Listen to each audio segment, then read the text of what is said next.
Are you ready, kids? Hello, it's Employee A Million, and welcome back to SpongeComs. Today's episode is Season 3, Episode 12, or Episode 52 overall, Chocolate with Nuts, and Mermaid Man and Barnacle Boy 5, both of which originally premiered on this day 20 years ago, June 1st, 2002. And what a good day, because these are some landmark episodes, not among my personal favorites of the third season, but if you bring the season up in conversation, these are probably going to come to mind because they are just that iconic and that classic, especially this first one coming up. Like, I have nothing but admiration for how funny it is, and its name is Chocolate with Nuts. It was written by Paul Tibbett, Kaz Kent Osborne, and Meriwether Williams. Got a bunch of great storyboard artists too, of course. And it's just full of commentary, you know? I'm providing commentary to an episode full of commentary. How's that for a mind melt? But I do really think that this episode tackles a niche in SpongeBob that isn't usually tackled even in the pre-movie years, and that's satire and lampooning an angle of business. And in this case, it just happens to be traveling salesmen. It's easy to, like, point and laugh at people who want to sell you something on the street. I told you he was onto us. But this episode really gets into the nitty-gritty of why entrepreneurs come up and how they're beaten down by the world. And it does it in a very funny way. It does it in a very SpongeBob way, too. It's really a good demonstration of SpongeBob and Patrick's dynamic, too. They're on top form here. I really do love the jokes they make, how SpongeBob he's silly, but he's still the brains of the group, and Patrick's just there to provide non sequiturs and basically the worst possible ways of going around these business proposals. The thing about this episode is that you also get a very good sense of the community of Bikini Bottom and just how absurd it is. Like, way back when the show started, the whole appeal of SpongeBob that Steven Hillenburg pitched to the executives, the network, was that SpongeBob was sort of a fish out of water, to use a really bad choice of phrase for not being a fish in water. But he was supposed to be an oddball, something of a social outcast, but as the show's gone on, they've allowed the rest of the Bikini Bottomites to develop their own personalities, and you can see that in full force here, because you've got, obviously, Tom in his super-duper breakout role of just screaming chocolate, which Mr. Lawrence does absolutely impeccably. It still haunts you, doesn't it? Even long after, you know, the conflict from the episode is resolved, it's still what a lot of people think of, but it is very loud and irritating, and I mean, it's not the most loud and irritating joke of the episode, but it's definitely kind of a breather from the smarter aspects of the writing. Just gives you an opportunity to see SpongeBob be sillier again whenever you hear Tom coming for them. But I like this con man that they keep coming in contact with. He's very Simpson-esque in terms of, you know, being very quirky but also very cruel to the characters, just sort of suckering them into all his scams, and it's great. I do really like how he gets them by offering them necessities that they need, and yeah, it's just really good. A funny thing about this episode is that it has got a lot of bubble transitions, like, I believe almost or about 10, so that's about one every minute, which, you know, you don't often notice them because they're scene transitions. They're not supposed to be too intrusive, but when you get to an episode like this, where you're cutting from place to place, scene to scene, it really does lend the episode this grander feel, like they're going on an adventure, even though they're just going around Bikini Bottom And here we've got a good look at the diner from Mermaid Man and Bungle Boy 2. Makes another very good appearance in Missing Identity, but this is classic too for SpongeBob's comment about being naked to sell real estate. And one of the first good looks of Patrick's buck tooth, just to make him look a bit more dopey. They definitely got a bit out of hand with it, but, you know, in a silly face like that for a moment, you know, it's memorable. But about those bubble transitions, in at least 2 of them, you can notice a blue screen that was like the cutoff for these little snippets of animation that Rough Draft Korea would do. And it's fun because you get to see a little bit of the behind-the-scenes nature of the show stuck in the show. It's kind of neat, even though it's a complete accident and would definitely be patched out today. But at least we get a good idea of when this episode was produced, around the second bubble transition snafu. It's got a production date of September 14th, 2001, so good to know that animating these scenes was bringing some people joy in those times. But the first one, around the 2-minute mark, is a bit harder to make out. But I hope someone does decode it someday, because that's going to be very interesting too.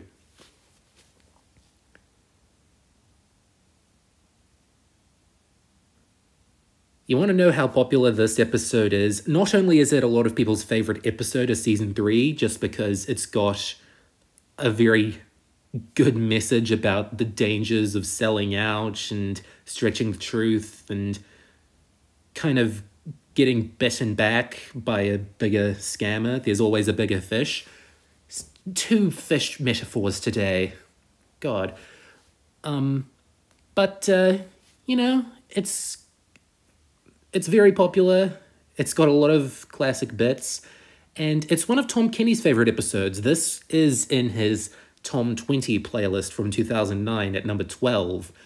One of only, I think, 2 or 3 Season 3 episodes. It was mostly stuff from Season 1, 2, and 6, mainly because that was the most recent season at the time. But, yeah, this does stick out to the season for him. And, yeah, I hope it wasn't just for getting to voice this decrepit old lady, because this isn't my favorite part of the episode by a long shot, but I do get the appeal of it, just seeing something this old and creepy, and now it's in later episodes, so for somehow this lie about the chocolate being able to grant you immortality worked in a way, because this character has lived on throughout the ages. But you get a very nice montage here, and I think our first look at what Patrick would look like in a green shirt with a floral pattern, I mean, it looks nice. It's on a clone, but I don't know, maybe someone should make a whole show out of that. But yeah, you've got some nice little Hawaiian backgrounds there just to spice things up and remind you that although definitely a bit more socially, aware, that it is still SpongeBob. It is still a goofy little cartoon, and even though it is a goofy little cartoon, they will sneak in these jokes that'll work on adults, or only adults will get. Like this whole bit with the, injured con man disguise. It's like, when you're a kid, it's probably gonna upset you, but when you watch it as an adult, you can kind of respect it as dark comedy, because, well, it ends with him, teaching SpongeBob and Patrick a lesson to not... Well, he's not doing it on purpose, he's just being greedy and money hungry. But, yeah. Nice use of sound effects, too. Like, they use so much glass shattering, which is just so depressing if you've ever taken care of someone in this state. But, Yeah, you could make the argument that, you know, them being put back at square one is a bit unfair, but they do get a quick and easy ending of Tom actually being the biggest fan of their chocolate, and, you know, it expands the joke. It gets a really good bit of toilet humor in. Like, you hardly even register that it's toilet humor. It's just that unexpected and that exaggerated and not too bodily, although they do sneak in a Hershey's Kiss there. But yeah, this is the last minute of the episode. Better wrap things up. Better do it in a silly way that's also makes sense for this character. But the ending at the fancy place, literally called Fancy, with SpongeBob and Patrick dating the old ladies, it's a bit of a point of contention regarding SpongeBob's asexuality because, you know, he's dating someone far older than him to boot. It's just another way of closing the episode out on a silly note. But, yeah, I don't think it's a perfect episode, but what is? It's a classic. I do really enjoy it and see a lot of value in it, and I think that it teaches a good message, which, you know, for a show like SpongeBob that is often criticized, even back then, for dumbing kids down if they watch too much of it.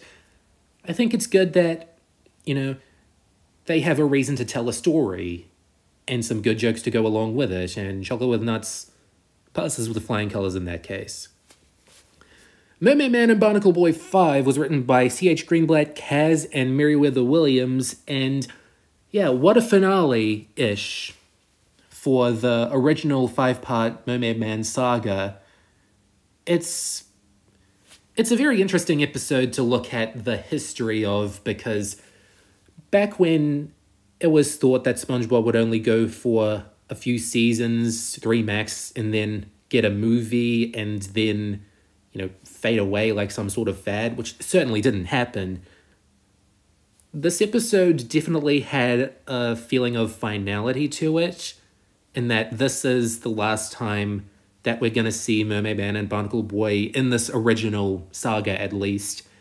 And it's going to be, you know, a big exploration of Barnacle Boy and how he's been treated, and if he can, you know, crawl back to the side of good after being betrayed by the lack of respect he gets, even in his old age. Like, the whole theme of betrayal here, which you see so often in superhero fiction then and now, because, I mean, it's just such a silly genre at the heart of it. So you gotta have these big emotions and these big choices. And Mermaid Man and Barnacle Boy are some of the silliest superheroes in the history of fiction, so I do appreciate that they give Tim Conway a chance to not just be, you know, a cartoon character, but have emotions and, you know, an arc of sorts, because, you know, Ernest Borgnine, Tim Conway, they were still comedy actors, mostly known for, like, skits and routines, and they did have some more serious roles with bigger stories, but it was just nice to see them given more variety in their resume this late into their lives. And it's episodes like this where they're really on full display that has kept their images alive in the hearts of younger generations, and that's for a good reason, because they were very great comedians for their time.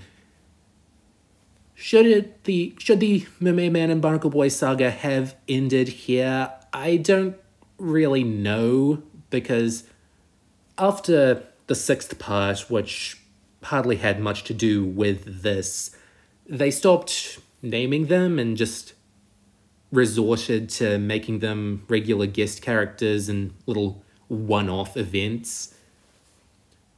So it's not like later incarnations and iterations of Mermaid Man and Barnacle Boy or their legacy within the show detract from this little 5-parter.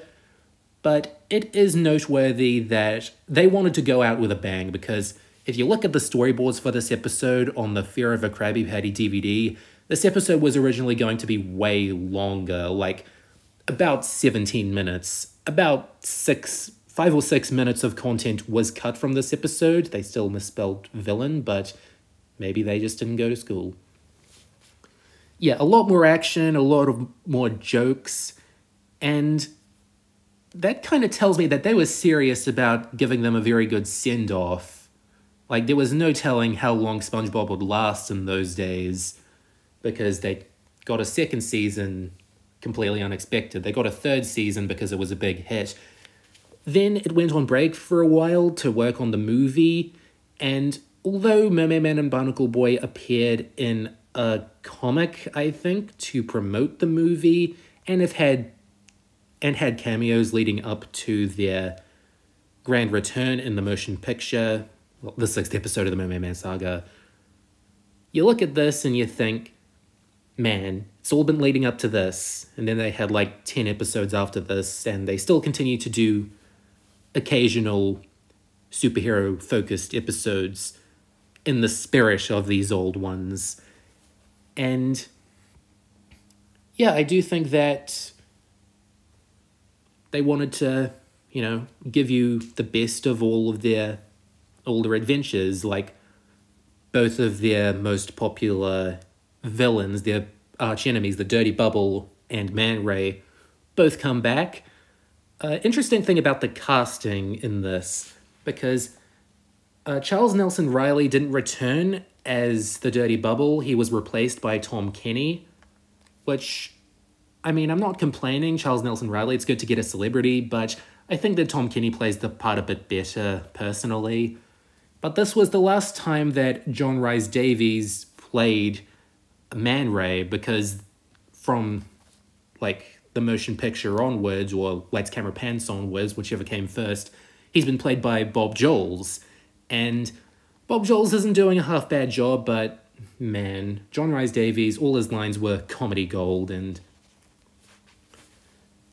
speaking of the guest stars in this episode, like, you've also got Martin Olsen, a famous writer on Rocko's Modern Life and Phineas and Ferb, appearing in live-action form as the chief of this little superhero alliance, which is great. You grow up thinking maybe they got like a celebrity or one of the voice actors to do it, but no, it's a writer for these Nicktoons and later productions that a lot of these writers went into. So looking at it in that hindsight, you completely get why he's so over the top and silly and really trying to get a hammy performance out of the chief. It's a great performance. I really do love it. Another funny thing about when this episode released is that I think it was the first Mermaid Man episode to air after the release of Sam Raimi's Spider-Man that fall. This is the first day of summer. So superheroes were coming back into style, and eventually you got the MCU and the DCEU and all these big crossovers and just regaining that baby boomer generation joy of seeing all these bizarre superheroes and their abilities on screen fighting evil. And you kind of see the seeds of that love for this sort of superhero crossover team-up in the response to Mermaid Man 5 and why they made it, and, why they didn't really go for it afterwards, because this is just too special to repeat. I think that one of the drawbacks of making this episode 11 minutes rather than expanding on those deleted scenes and probably trying to work it into a full-on special without patchy segments is that you don't really get much action from the superheroes. You get the powers, you get parody of, like, super speed and vanishing and whatever Squidward's going through and elasticity, but you get the powers and then you get them all failing at their powers, which I guess is a good subversion, but it also means that you don't really see them battle evil, which more people these days would want to see, because if all these big blockbuster superhero flicks are good for anything, it's getting action out of a wide array of colorful characters. And yeah, this episode doesn't quite do that in the way you would expect it to. Not saying it's bad, this is a really funny way of, destroying the Alliance. But, yeah, for some of these characters, well, for Man Ray specifically, his voice actor's last time in the role, you'd expect more of a fight, especially after his first appearance was also concluded with kind of a joke subversion. The Dirty Bubble, he can be popped anytime, but he can be cleaned up anytime now. Obviously, this was just done to trim the cast down and make it about Mermaid and Barnacle Boy again and their relationship. And although of their past, at this point, all we've seen is the intro to their old TV show and some publicity photos, we still get a good sense in their dialogue of how long they've known each other, how Barnacle Boy's been treated, and I think that's an example of good writing. Of course, in later seasons, they did do episodes like The Bad Guy Club for Villains in Mermaid Man Begins, where they do show older episodes, and Back to the Past is all about their first major crisis with Man Ray. But without really needing to go back in time and see them in their prime for too long, you still get the sense that they've been buddies turned baddies, and they're gonna become buddies again. And yeah, if this is all the episode wanted to prove, then it proved it very well. And they definitely deserved their everyone laughs ending. I mean, it's about the silliest thing in the world, but, it was a nice note to end things on, and further adds to that feeling of, well, something's come full circle, we've got a complete arc. But the thing is, the joke that leads into it, Barnacle Boy, now Man's comment that his burger's too big for him, he can't eat the whole thing. I posted that on the day of or after Tim Conway's passing was announced in 2019. Sad day. But that tweet blew up. It got thousands of likes, and I think that just shows that these characters meant a lot to people, especially of the younger generation, and I really do hope that the show continues to try and do a good job of, keeping their legacy alive, because actors come and go, but characters don't die. And we get one last good little look at Martin Olsen and all these injured or misfortuned characters. And there we go, episode 52, Chocolate with Nuts and Mermaid Man and Barnacle Man 5. And my question time for you now is, who is your favorite villain of the saga? Is it Man Ray or the Dirty Bubble or something from later on? The Mark Hamill cicada villain, that was pretty good, I liked him. Last time I asked about your favorite Patchy segments, and you guys had mostly similar answers, but, some of them were varied. Jack McGinn, toss-up between Shanghai and The Sponge Who Could Fly. Lazowski, his favourites are from Friend or Foe and Feral Friends. Rebel Friends are from Friend or Foe. Duke Mans is from Ugh. And Bryce Fawns are from The Sponge Who Could Fly and Ugh. A lot of variety. I didn't know there was so much quality in the Patchy segments. But next time we've got some tedium when I catch up with you again in 3 or 4 months. The tedious life of school in New Student Starfish, and the tedious life of fishing with Mr. Krabs in Clams. Goodbye for now.